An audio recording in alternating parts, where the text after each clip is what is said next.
giant news. I bring news of tonight's sponsor. The Giant's March is a tale of epic proportions. A team of giants venture into the mountains to rescue a kidnapped girl. Upon their return, they think their lives will return to normality, but they're sent on a diplomatic mission to deal with a devilish race of tieflings. Sort of elf-like creatures, you see. They learn there was more to the case of the kidnapped girl than they realized, and things prove to be quite dire for everyone. It's a story of mystery, survival, diplomacy, and gods.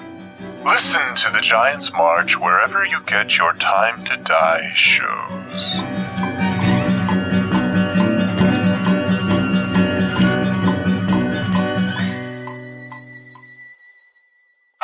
After finding a dead body at the university in Pembine, our investigators were questioned by the sheriff. What happened here?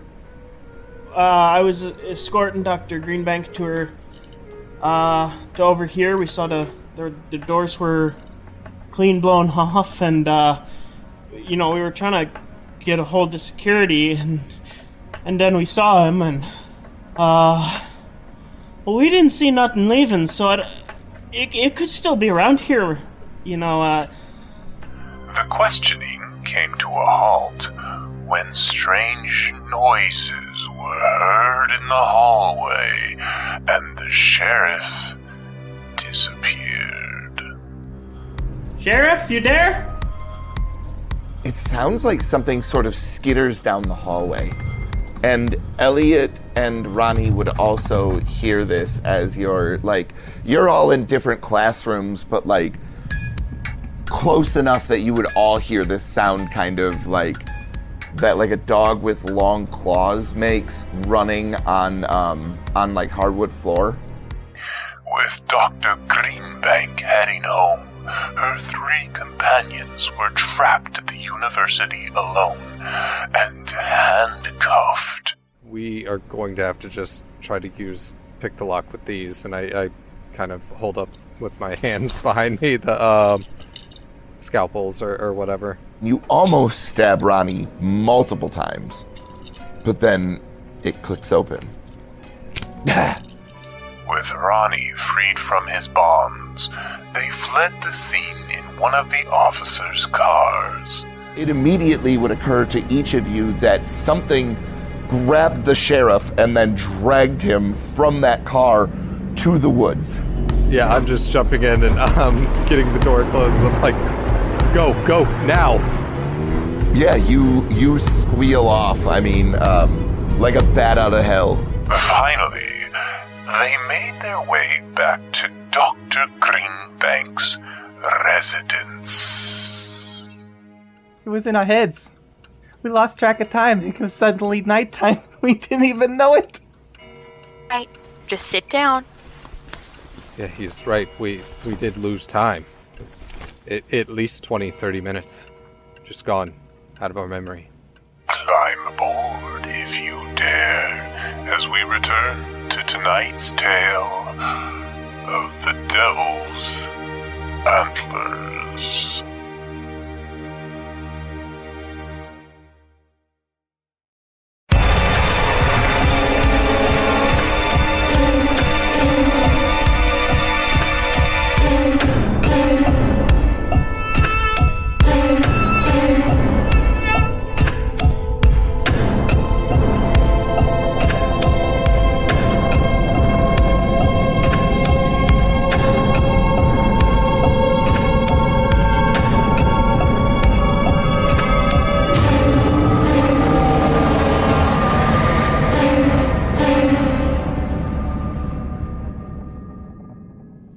Dr. Greenbank had just, she's made, a pot of coffee, and she's got all these papers spread out on the table, and she's just, and she has also poured them stiff drinks if they would like one. Absolutely. There's this big orange cat just, like, weaving its way around your legs. And she's just like, okay, so, this, docket that I found on my, porch, at least there's some information in it that connects to what we've been witnessing. I assume there's no return address. Found this near the mounds. Not sure why I went back. Someone needs to get to the bottom of this. I don't think he can rest until they do. Good luck. And it's from P.S. Alright, so what's inside? This. And she takes out this book that's just full of writing. That's a big letter. Yeah. Do you guys remember the article that was published about the door found at that mound? Was that the McMahon fella? You found it? Yes. Think I remember a little bit about it. You'll have to excuse me. I'm in the dark on this one. A mound with the door. The Menominee and other native cultures around this area used mounds as sacred sites, cultic ritual sites, things like that. There was an iron door found, made of solid iron. This is near Norway, just for reference. And the thing is that the Menominee have never had smelting practices advanced enough to create something like this. Right. So, naturally, the assumption is that it's a hoax. Unless they were ahead of their time. Well, even if they were, there would be evidence left behind of things to heat rock up to that temperature to get the iron out. So what's the conclusion? That it was possibly brought here, or possibly that evidence was taken away. I think it's probably more likely someone put the door on more recently. But, it doesn't really explain why. It's kind of a weird thing to do. Most people would think that's bad luck, messing with burial grounds or whatnot, that kind of stuff. And this person who wrote this book suggests that the marks on the door represent a tree of life, which we can get to later. That's a pretty universal symbol in terms of religion. And there's someone here, his name is Burkhart. This person was in contact with him to talk about securing studies on this door and these mounds. His name is Nielsen Burkhart. Have you guys ever heard of him? I'm sorry, I'm drawing a blank. A lot of people pass through the bar, but that name doesn't ring a bell. Okay, how about Hargrave Molitor? That one neither. No. This archaeologist, it seems, was threatened, and there's this note that he found, and it was nailed to a tree. It says, "You've no business here. Leave or die." Good God Almighty, San Antonio, Texas. You'll pardon my language. This is a lot to take in. And this tree, it was near the iron door? No, the tree was engraved on the door. This Molitor fella went by multiple monikers? That's a bit of a tongue twister. No, it was Molitor is Burkhart's assistant. And there's this Latin. This reads like someone has been losing control of themselves, but the thing is that at the very end, they mention a name, and the name is Ithaqua. Gesundheit. It's been quite a while since I, learned any Latin, but that doesn't really sound like a Latin name. It's not. That's the patron god of the Wendigo. And that is?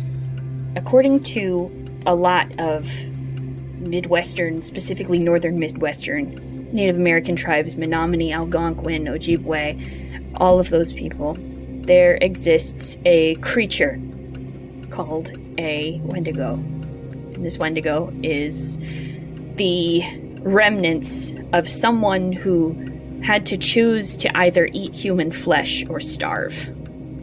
And if they chose to eat human flesh, they were turned into this monster that existed in a perpetual state of starvation and suffering and torment, and would just attack anything it could get its hands on. And Ithaqua is the god of those creatures. Alright, so how does this relate to the doorman? It's some sort of cultural connection, and there's this big paragraph in Latin that this person has done a bit of translation on, but it has something about crossing the water, and this guy is talking about opening the door, and this is something very ancient and very powerful. Could be a metaphor. Possibly crossing the water is crossing the threshold into some other place. Could be a metaphor for crock of shit. That too. I highly doubt it. We were chased by something that was very real and not a crock of shit. In fact, I start to like pat my my sides and stuff. Who's got the gun? Thought you had it, Elliot. You leave it in the car? I must have. I'll be right back. And I'm gonna go out to the car to find the gun and the bullets. No problem. They are sitting in the back seat where you were. Alright. And like my hands are shaking, like the nerves are like the shock is like starting to wear off, and so the nerves are starting to like kind of come on. And yeah, I pick up the bullets and the gun, and I just start to kind of look out down the dark street both ways, kind of see what I can see. Go ahead and roll me wisdom. Not great for me. Yeah, that's nope. Everything seems peachy keen to you. Alright, keep it together. I go back inside.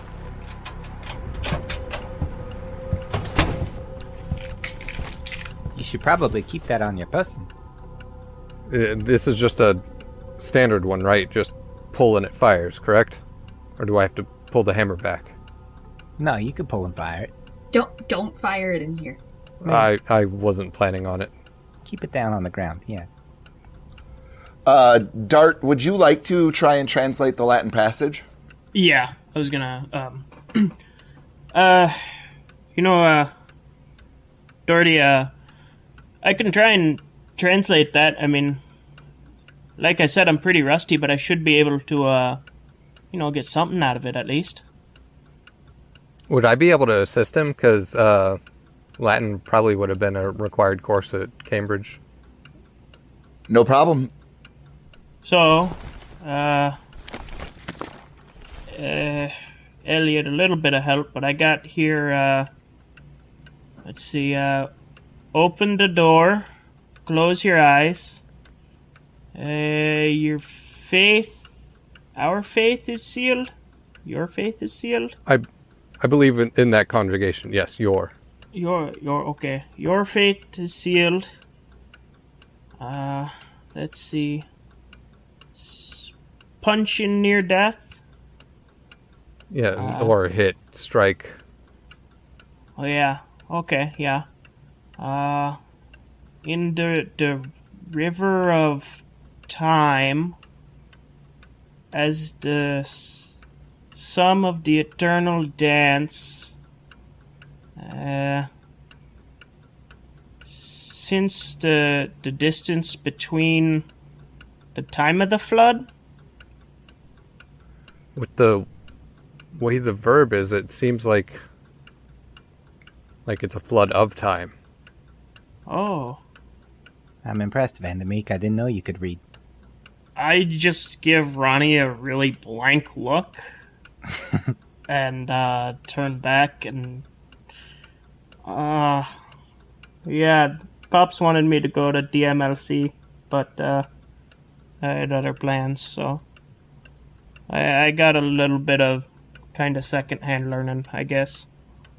So I can assume that the first line you said there, open the door, that refers to this mound door. Why would you close your eyes? I mean, what's the point of opening the door if you're not going to look inside? This person described a ritual. He put his head into the water and essentially drowned himself. And opened the door and listen to this. Ithaqua. To begin to describe what I saw would be impossible. It was like our own world, but without the same governance. The spirits there were those dead, I think. And other things, horrible things that cannot be allowed into this world. The door was open on that side, and I closed myself inside. The doctor's signal, after all. When I awoke, the door was open. I had done it. Dr. Northquist returned to Milwaukee a bit shaken up, but hopefully none the worse for the wear. And after that ritual, this person describes that he is... every time I find myself solitude, there is this awful feeling in the pit of my stomach that I am not alone. His voice, it commands and we are all in danger. Something will be awakened by the ritual, but he cannot abide a usurper. His king demands it. We must cross to destroy her, to kill all challengers. Beware and do as he asks, whether his reach affects or not. Cross to her dimension. When 4 drown at the cardinals, you can enter the realm of death. Repeat the chant of time and drown yourselves at the cardinals. You must stop what we have awakened. Sounds like this fella belonged in a loony bin. Well, a lot of people think that I belong in a loony bin too, so we're going to take that with a few grains of salt. I would never put you in a loony bin. Oh, I'm touched. So was he part of a group of 4? And he was the only one that made it? Or did he never make it to the Cardinals? There was this Dr. Northquist. There was this person who wrote this. Plus Burkhart and Molitor, maybe? Maybe. And Tim, is this journal written in like ink, like pen ink? Yes. By hand? Yep, Okay, it's been typed out, or it's been written out by hand, yes. Do you have any guess how old this text is? yeah, this can't be that old. A decade, maybe. Okay. Frosty, is this making any kind of sense to you? Anything you studied across the pond? Of course not. It makes more sense to that book I bought recently, and I have barely gotten into. This Aleister Crowley book about witchcraft. Do you think it could be real? I mean, no, but neither did what happened earlier. Neither did what happened even earlier than that with the dream, or the thing that I saw that night.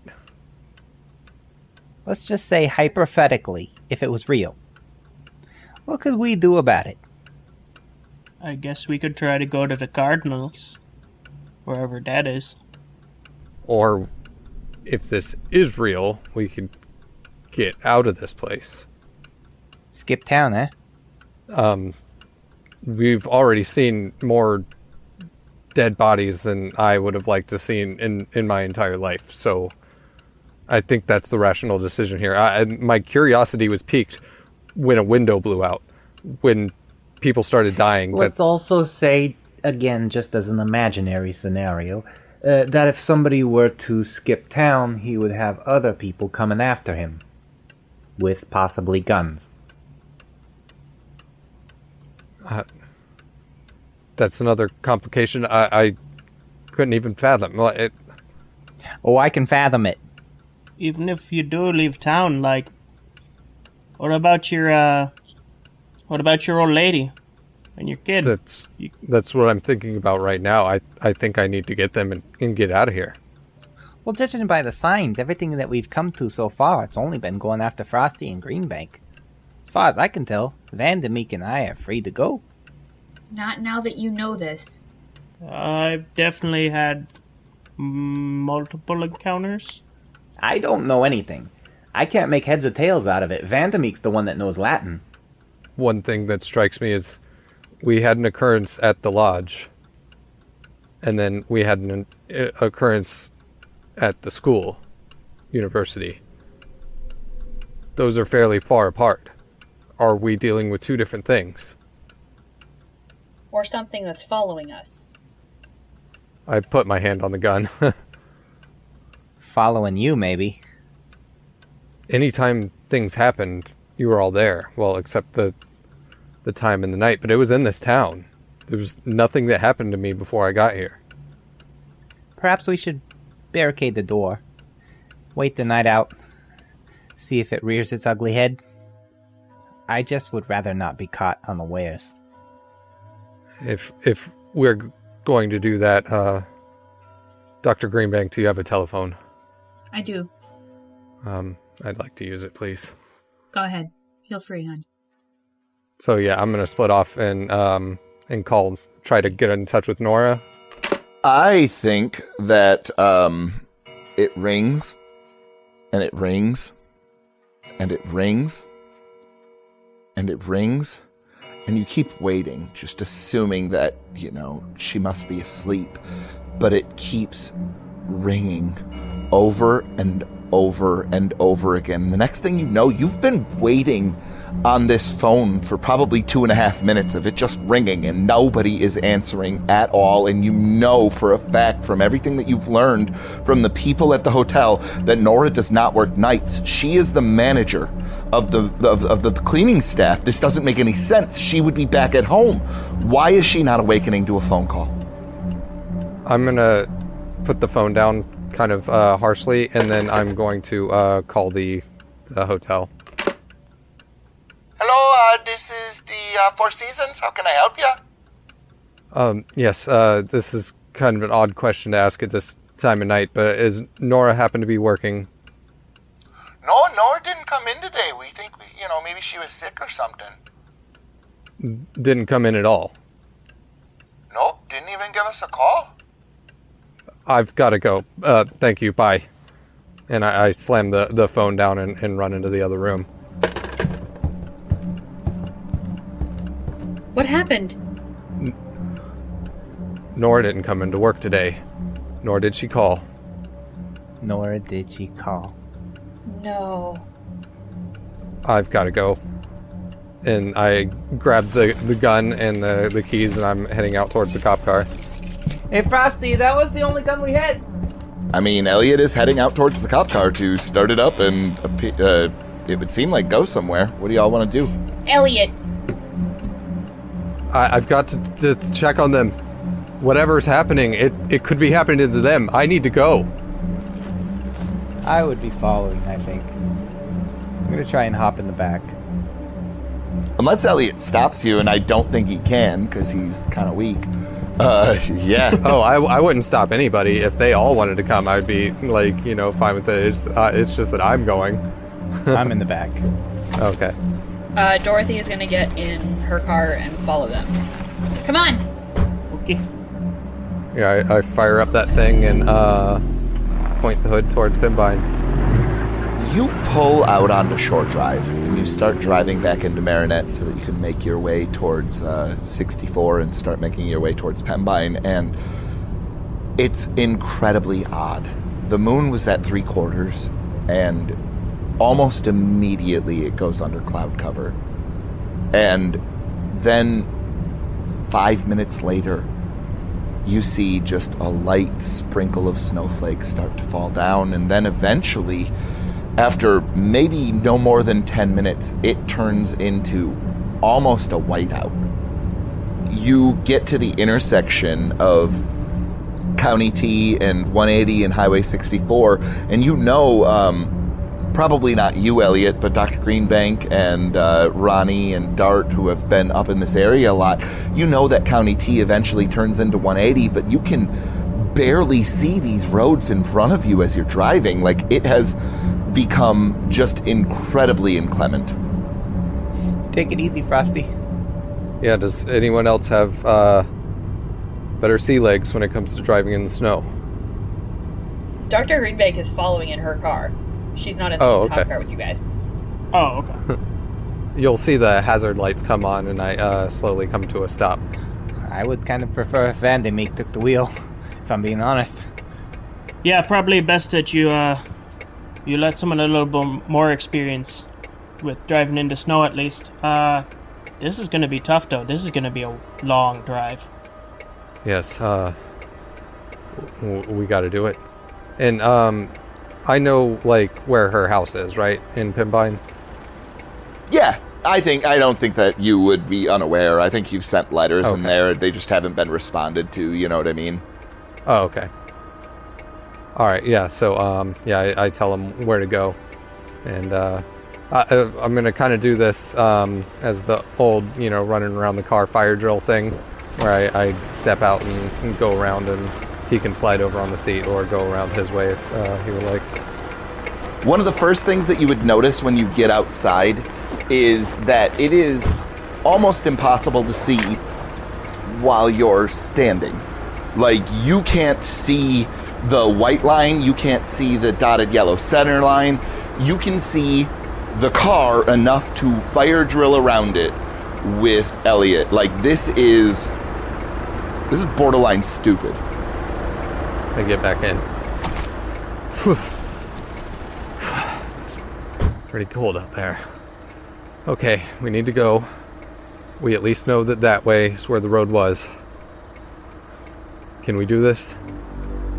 I mean, I've never driven in worse, Elliot, and I learned to drive up here. This ain't really possible. We can go, but it's gonna be 15-20 minutes before we're in a ditch best, Well, we could wait in the car, or we could wait in the car in the ditch. Yeah, Elliot's just sitting there thinking.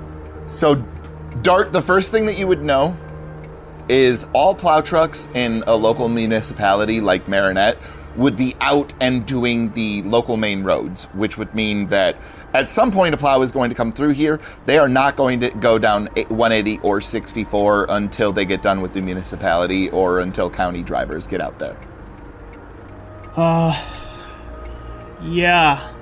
So for one thing, like I said, we're gonna end up in a ditch sooner than we're gonna end up in Pembine. Second of all, if we keep driving, we're just gonna end up buried sooner or later. Plows ain't gonna be through here probably until maybe early morning if we're lucky. They might not get out here till the afternoon. I hate to say it, but I think we gotta turn around. Try and get back to Dorothy's place, and, if we make it that far, I think we'll be lucky. So are you planning on turning the car around then and going back the other way? Yeah. Dr. Greenbank, you would see the hazards just barely through this whiteout, and then they'll pull over, and they're stopped there for a pretty long period of time. And then all of a sudden you see the car signals to the left and makes a U-turn.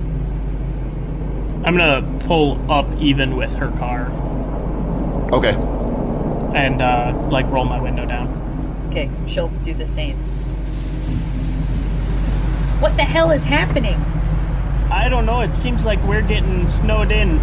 I think we gotta go back to your place and just try calling them more. I think that's the only thing we're gonna really get. I know, here's hoping the phone lines hold up. I hadn't even thought of that. Alright, yeah, come on, stay close, because I don't want to lose you in the snow, okay? Gotcha. Dr. Greenbank, the instant that Dart goes forward, you try and turn the wheels of your car and you hit the gas a little bit, and your car lurches forward a little bit, and then it immediately lurches backwards, and you can feel your rear tires are just spinning on something. She'll beep the horn. Okay, As soon as the car stops, I'm getting out and walking over towards her car. Okay. yeah. You would probably see Dr. Greenbank trying to put it back between reverse and first and kind of rocking the car, and the car is just burying itself further, even though Dr. Greenbank is doing everything correctly for the conditions. Ronnie, give me a hand. Yeah, I'll hop out. I'm gonna start checking the cop car, the squad car, and see if they have any provisions for this kind of scenario, any gravel or sand, road flares, that kind of thing. Okay, so you would definitely find there are road flares in the trunk, and there are chains as well. So you could possibly try and tow it out or push it out. You know what I mean? It's kind of up to you. Yeah, I'll definitely bring the flares and the chain over and say, so I'm not going to be great at hooking this up, but if any of you can, we can at least melt a little bit of the snow around the tires and, maybe pull it out with the squad car. The wind is howling around all of you. Like, it is deafening. And your face is being stung by the just impenetrable coldness of everything that is around you. And then it kind of stops. Everything gets still, and all of the snowflakes are falling down straight, and there are still so very many of them. And as Dart passes off these chains, you hear something crunch in the snow off to the right of Dr. Greenbank's car. I quickly get the gun out of my pocket and pull it up. Who's there? Tell me. I have a gun.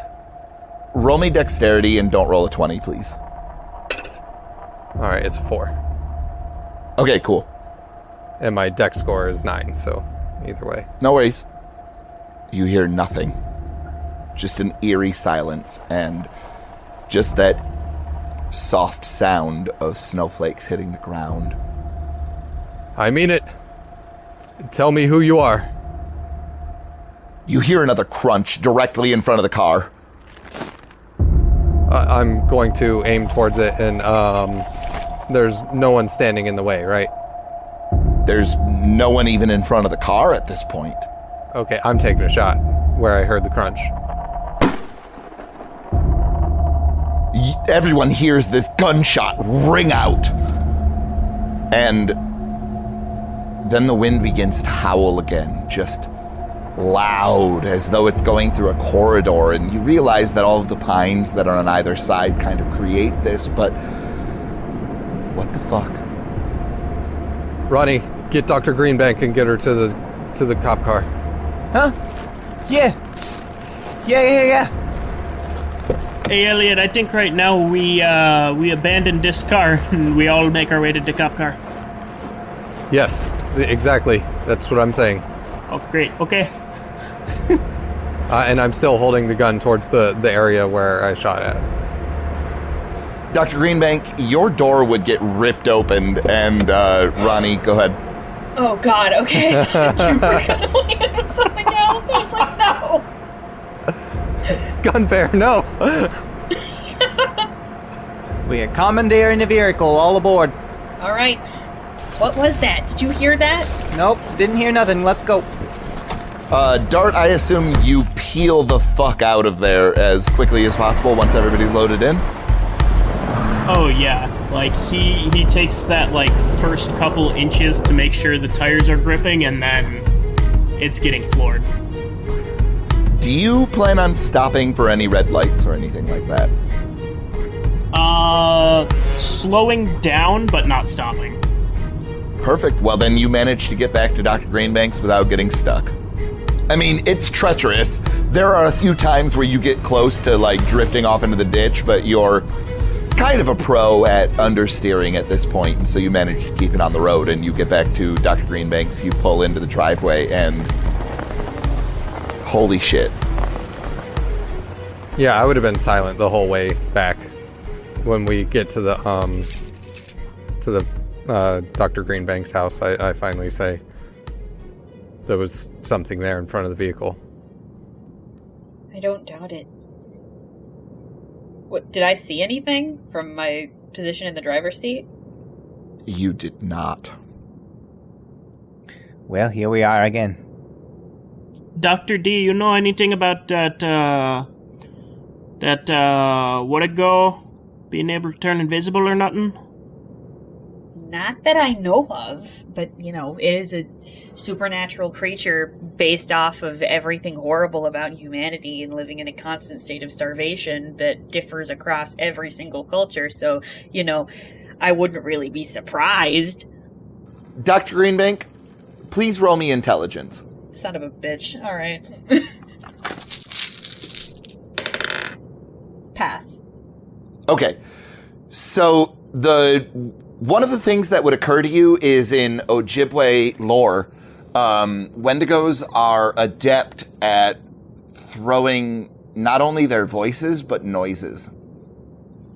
I know according to the Ojibwe, Wendigos can throw not just their voices, but sounds too. So it's entirely possible that it might not have been invisible, but somewhere around us and not there. Oh, like Charlie McCarthy. Ish. That doesn't explain the phenomenon we've seen so far.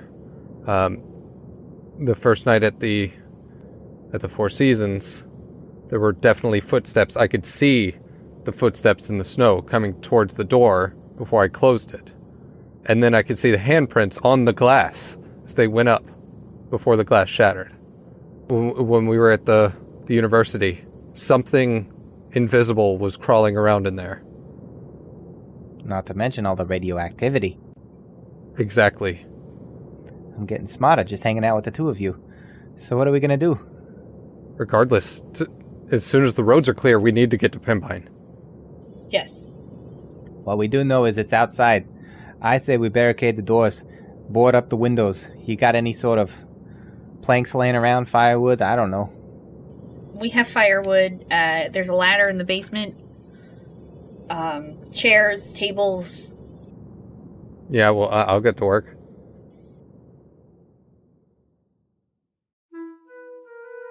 She's gonna help push bookcases against the back door. Yeah, I would be nailing those to the wall and stuff. I think while they're doing that, Dart has moved over to the table and is looking at that translation again. He's just staring it over. And how long do you suspect the barricading would take place? I think you're going to be busy for at least the next hour and a half. Okay. Cue Walking on Sunshine montage. We gotta have one for campaign, right? In minor key. That ought to do it. So we got a lot of barricades and one gun. Great. Well, technically two, but I don't know how good of a condition Alfred's hunting rifle is. Greenbank, you packing? No, I can't stand the things. It was my husband's, and I just couldn't stand to get rid of it. Well, dig it out. Let's take a gander. If ever there was a time. Dr. Greenbank, you would go into your bedroom and you would go into the closet and you would have to move many things.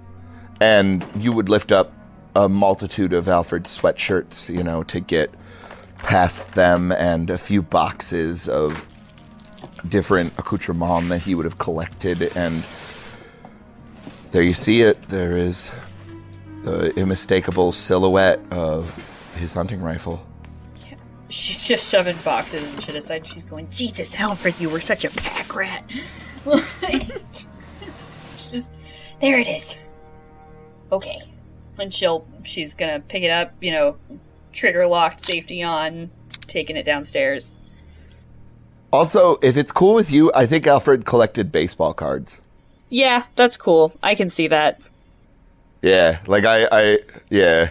Alfred's a fucking dweeb. We all knew that. Yeah, dude, absolutely. Yeah, dude, I think he collected baseball cards for sure. So I think that you had to, you moved a bunch of boxes of things that are going to be worth millions of dollars now. Jesus Christ, Alfred. Not to mention the names that players would have had back in, like Two Fingers Malone and shit. Oh, dude. And fucking Honus Wagner and, oh, dude, yeah. just some great shit. Dusty Barnes. Dusty fucking Barnes. He was famous because he would play not wearing any shoes. Yeah. This man published a textbook on culture-bound syndromes with his wife. You think he doesn't collect baseball cards? Goddamn right he does. You're goddamn right he does.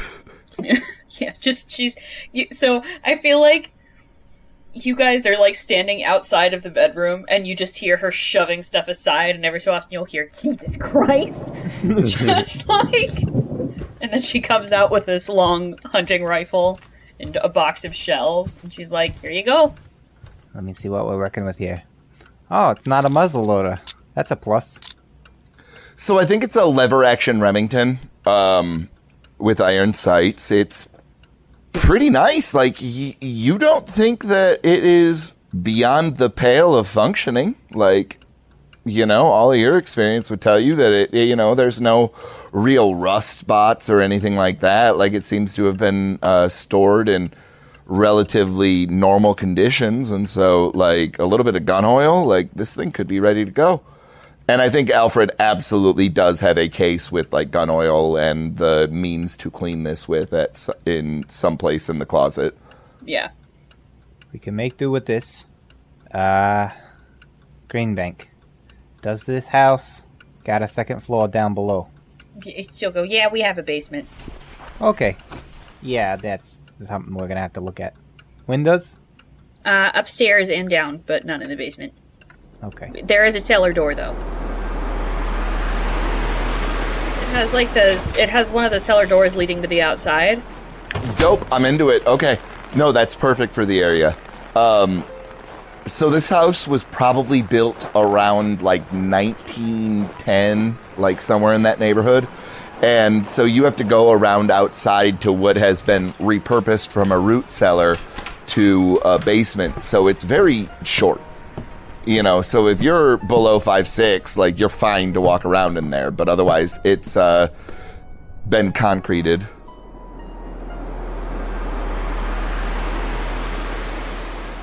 It's an exposed basement.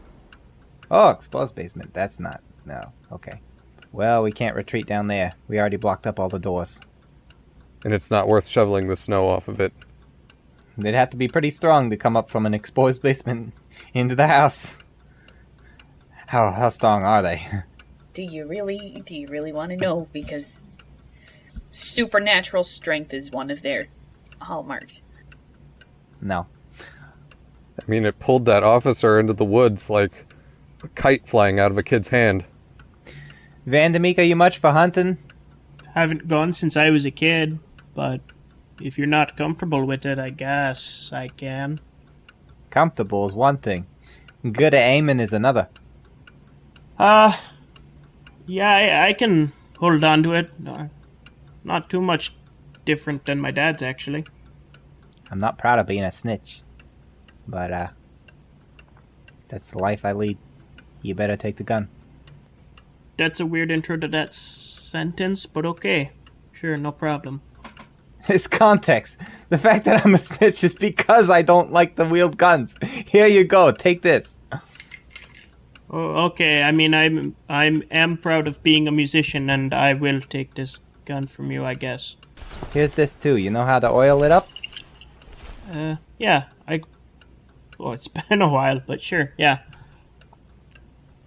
Now, what I like to do, since I'm a bit of a strategist at my house, even though the doors tend to be unlocked most of the time because I come home drunk, but when I'm getting nervous, I like to take these glass bottles and put them on the doorknobs. You got any glass bottles? Yes. Yeah. Put them on the doorknobs. She will do so. Wendigo, come out and play. I think we should space you two out a little bit. One in the front, one in the back. It's the best we can do with two guns. I wish we'd planted some traps outside, but it's too late for that. Nothing we made would be able to stop it. We'll have to take this thing in shifts, so, how are we gonna do this? Who wants to sleep? Who can sleep? Elliot, you are exhausted. I'll take first shift. And I have an idea. Greenbank, I think you should sleep too. Possibly that thing that happened last night may happen again. The brains are gonna rest. I will, take Holloway's gun and, take position, I guess. Okay. You might want to put another cartridge in. I shot one. Is it a revolver or what? Yeah, it's a revolver. So it's only got 5 rounds in it right now instead of 6. So you'd have to take one of the rounds out of the speed loader, one of the speed loaders. Bonk. Done. Okay. Dart, are you also going to go to sleep then? No, Dart's gonna stay with a watch with Ronnie, and he's gonna start making coffee. Okay. So, Dorothy and Elliot, you go and lay down in separate bedrooms. I think that your daughter's room is now a converted, like, office, but maybe you have, like, a fucking couch in there or something that Elliot can sleep on, and so... Yeah, she probably just converted it into a guest room, to be honest, so... Oh, perfect. Yeah, that works. I'm down. So both of you lay down and you go to sleep, and it's tough at first, but Elliot, you fall asleep into this blackness at first, and then as things start to pixelate in front of you and you realize that you're going to be in Dr. Greenbank's home, you realize that she must have also fallen asleep, and you don't know quite how you know that, but you know it. And you see Alfred as he just forms in front of you, and Dr. Greenbank is sitting next to you at her kitchen table, and Alfred is doing the dishes, and he's just scrubbing at them furiously, and you look over and you see that Dr. Greenbank is fully formed, and Dr. Greenbank, you would see the same thing. Here we are again. It worked. Yeah. Shall we continue our experiment? Suppose. Alfie? Oh, hey there, Dot. How's it going? Well, we're back here. It's nice to see you again. You know, it's kind of nice now that, you know that I'm just part of your mind, and so I can kind of be me. I'm glad. You know I love you, right? I love you too, Alfred. She'll give him a kiss on the cheek. You gotta solve this, or real bad things are gonna happen. I know. But I know you can do it. You always did believe in me. I can't follow you into the hallway, but just know I'm always with you. I know, Al. And he disappears.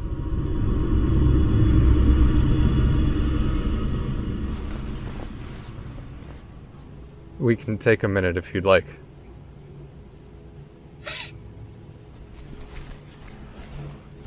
No use dwelling. Okay. So the last time, we know at least one door is safe, because it went from the front door to... Which door was it on what side of that endless hallway? There are only 2 doors to Dorothy's house that you know of, and you have not gone back into the hallway, and it is daunting to try and remember exactly where it was without experimenting with Dorothy on one side and you on the other. Just go open up the front door again, and we'll leave that one open. Okay, yeah, so we'll do that again. We'll open both doors. And again, across an infinite expanse, you can just barely make out. And it seems further than before, and you find yourself incredibly glad that you decided to experiment instead of just leaping out and hoping you'd remember. Okay, do you have a journal on you? She will go into are the drawers in the kitchen, is this like the same as last time where... As you open a drawer, whatever you are thinking of appears. A notepad and a pen. Done. Were the notes that we wrote down last time still in there? Absolutely. Alright. So, let's go, left 1. That's, front door, left 1. I'll go out the front door hallway, enter door, left 1.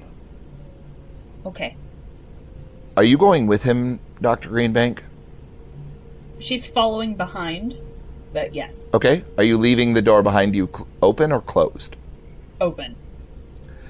So, you open up this door and it just opens up into this infinite hallway.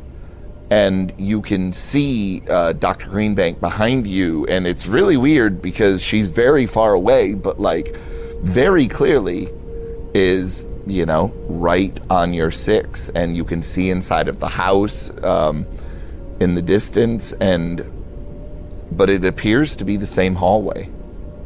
Okay. This one just goes further along. I'm going to go back through and close that door. Like, so where I'm just out where she is, instead of skipping along. Okay. Okay. Now we're gonna do right 1. And I walk across the hallway and open door right 1. Same thing as left 1, so long as Dr. Greenbank has that door open behind y'all.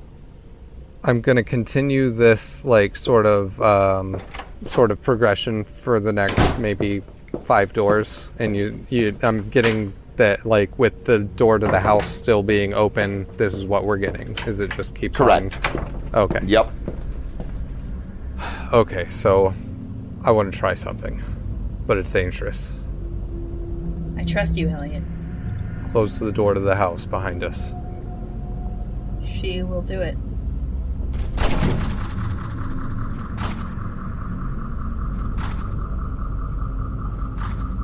Okay. What door would you like to open? Left 1. You open up the door. And you look out and you see a beautiful flower arrangement and these white settings on all of these tables. It's a wedding. A wedding? Does it look familiar to me or to her? Dr. Greenbank, it would look familiar to you. Oh my god, is it her wedding? It is. Oh my god! Okay. It kind of... God, and this would be 1920s wedding too, so take it that what you will. And she'll kind of step up to the doorway and just go, "This is my wedding." We don't have to go in yet. We can catalog some of the other doors. It's up to you. Like I said, no use dwelling. Let's maybe just a couple steps inside. Okay. And now the hard question. Door open or closed? Let's leave it open behind us, but just a couple steps inside. Okay. Elliot, you would notice as Dr. Greenbank steps inside, this very beautiful white lace dress that would appear upon her. And she seems to get younger, like much younger.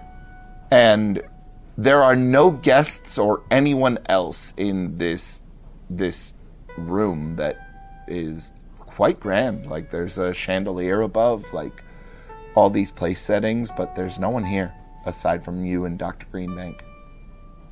Dorothy, if you're looking back at Elliot, you all of a sudden notice his face, like, has kind of a befuddled look, and then you see, like, a kind of smile grow on his face. Elliot has a tuxedo on, by the way, Dr. Greenbank. Wow, snazzy dresser. Yeah, you ought to go take a look at your at yourself. Oh my god. Is this her wedding dress? It absolutely is. This is still wrapped in tissue paper in my closet. Well, might I say congratulations. Well, thank you. Well, I think we should look around. Look for any other doors, for one. When you start talking, she looks like she was kind of lost in space for a second and just go, oh, yeah. Yeah. And also, since we're doing this again, I'm gonna, search for a plate. And is it still, her mother's china? No, it is different, okay. place settings. I'm gonna throw it on the ground. It shatters in a very uniform way. Well, we know the physics of the locality hasn't changed. Are there any, place cards? Or... Yeah, you would see that all of your friends have, their names set down at different tables, and then there's the head table where, your name and Alfred's name are both on these very fancy calligraphied place cards. My god, neither of us were Dr. Greenbank at this point. Yeah, time has a way of, changing people. Certainly does make a fool of us sometimes. Yeah. Changing may be even the wrong word. It's more like just adding people to yourself. You go back to a place and you feel the same. Mm-hmm. Yeah. Anyways, is there any windows? Yeah, there are windows. And as they walk over, she'll just be like, and God knows, our mothers wanted to get involved with every aspect of this. You're still in school. Why are you getting married now? God knows you won't have time for babies while you're in school. No. And then Mary Catherine wasn't born until 1933, which, if you know anything about the 30s, it wasn't exactly a good time to be having kids. Wow, I don't even know if this venue is still open. I don't know if it made it through the Depression. Would you like to try and open a window? Yeah, first I'd like to see a window. Do we see, scenery outside of it? Or is it like a void? No. It seems like a void. Okay. Well, that answers that question. I'm going to open the window and see if we can sort of hear anything out there. You open the window and you think you hear a soft voice sort of beckoning you. And you don't feel nervous for the first time in here. Describe this soft voice. It's sort of deep, but nondescript at first. Dr. Greenbank, you would hear the same thing and feel very kind of at ease. You hear that too, don't you? I do. Somewhat soothing. Yeah. I'm going to take a candlestick off of one of the tables and I'm going to stick it out the window. What happens to the tip of the candle? It disappears, like you don't see what happens to it, but when you pull it back, you have a lit candle in your hand. Well, I blow it out and then do it again. Same thing. Is the wax melted like it was searingly hot, or does it just seem like just something lit, just the actual wick? Seems like the same thing. It seems like how a normal candle would have reacted to how long you have had it lit. Oh. Are you ready for me to do another stupid thing? Please don't get yourself hurt. Not on my wedding day. I could just go with the pinky. When in doubt, pinky's out. Might as well. I'm gonna stick just the tip of my left hand's pinky out. It goes in. You feel nothing different. You just can't see it for a little while. You pull it back out, and it's still there. That's interesting. I felt nothing. I'm gonna stick my whole left hand in there. Same thing? I'm gonna go a little bit further and actually make a grabbing motion. Do I grab anything? Nope. Dare I try it? Why don't you let me try it first? And she'll stick her hand into it. Same thing? This is... I stick my face in while she's saying that. You stick your face in, and you see this gentleman is sitting on a couch across from you, and he's got a black Stetson cowboy hat on, and he tips it towards you, and he's very well dressed, but, you know, still southern, kind of very silver accented and things like that. And he says, Well, I didn't think you'd ever come through. Yeah, excuse me, do we know each other? We're about to, if you're about to take the lead, man. Just give me 1 second. I have to... I'll be back. Take all the time that you need. May I ask your name? I'm Elliot Halloway. I'm the Metatron. Interesting.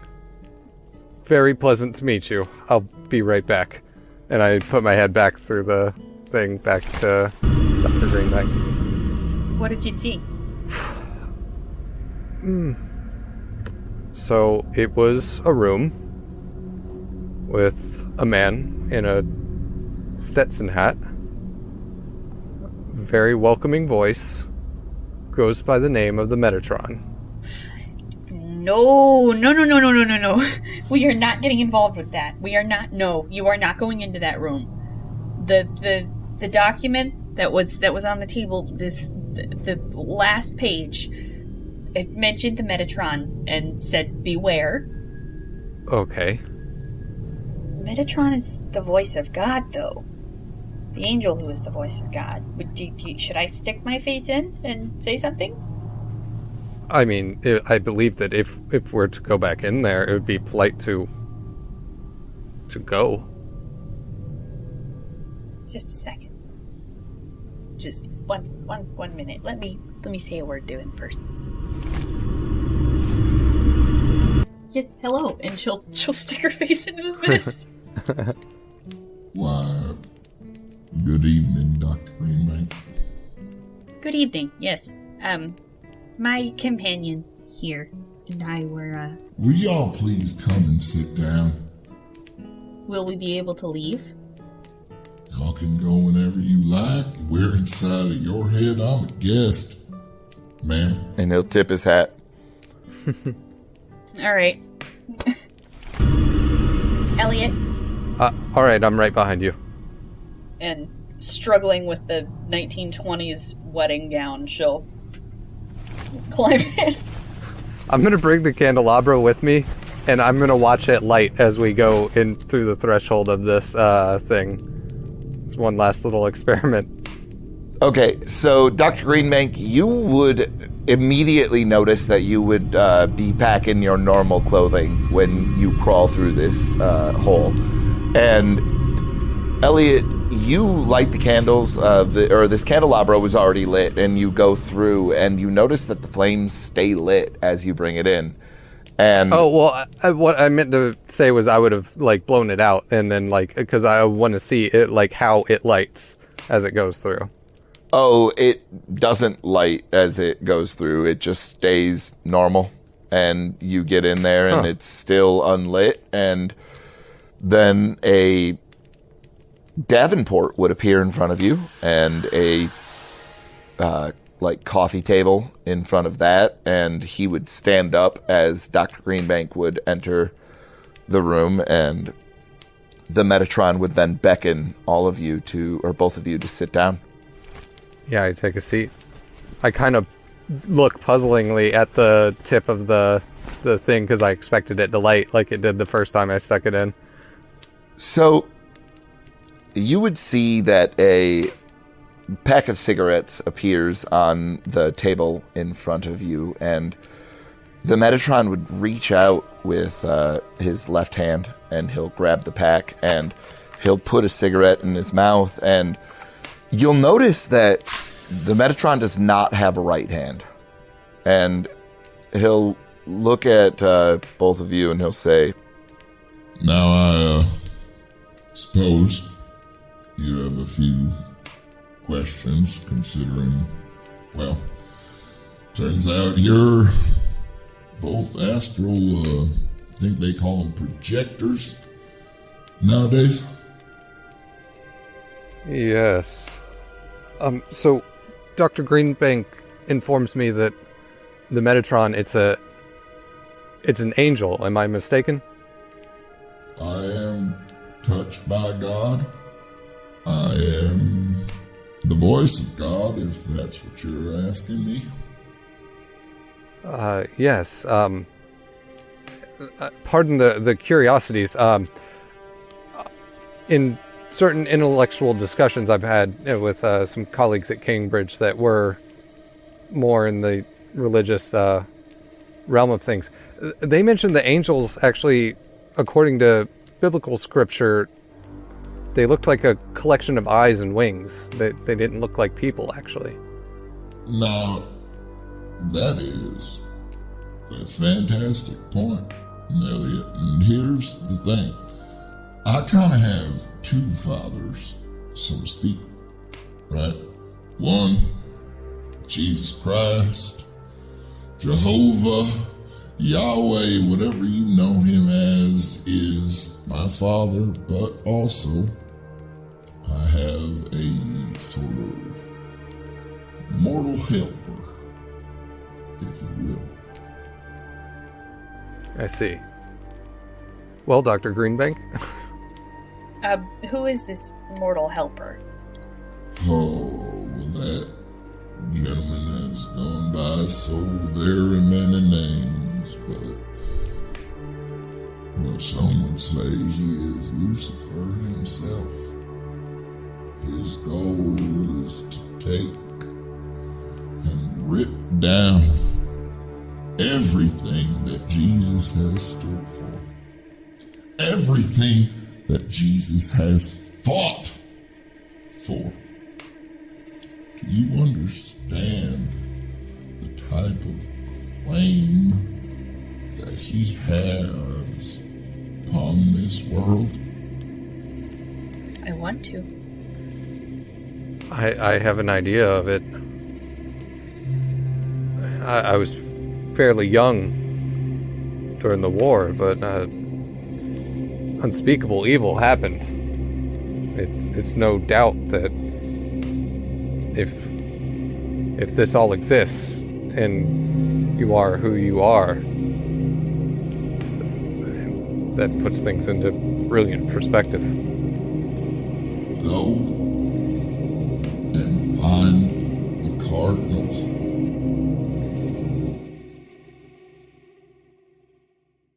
After you get what you want, you don't want it. The Devil's Antlers is a production by the Time to Die podcast network. We have lots of other shows as well. All of our links and content can be found at timetodierpg.com. The ukulele music is by Charlotte Pelgen, who recently released a new album. Originally, it was on physical media, but now you can get it digitally. Find her at charlottepelgen.com or use the links in this episode's description. The episode description also has links for our players. Tonight's cast was Tim Demuse as the Game Master, Chris Riley as Elliot, Aubrey Gray as Dr. Greenbank, Eric Patt as Dart Vandermeek. I'm Brian Bridges, and I played Ronnie Pinkerton. Thanks for tuning in. We'll see you on the next episode of The Devil's Antlers.